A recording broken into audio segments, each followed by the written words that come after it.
பார்வதி தேவி சிவபெருமான் மீது கால் வைத்த கதை உங்களுக்கு தெரியும். ஒரு காலத்தில் அசுரர்கள் உலகத்தை துன்பப்படுத்தினார்கள். தேவர்கள் எல்லாம் பயந்து உதவி கேட்டார்கள். அதை பார்த்த பார்வதி சிவனிடம் உதவி கேட்டாள்.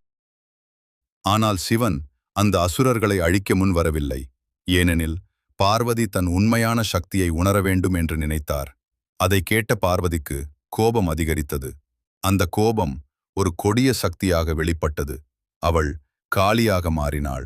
காளி தேவியாகி அசுரர்களை அழித்தாள். ஆனால் அவளின் கோபம் அடங்கவில்லை. உலகமே நடுங்கியது.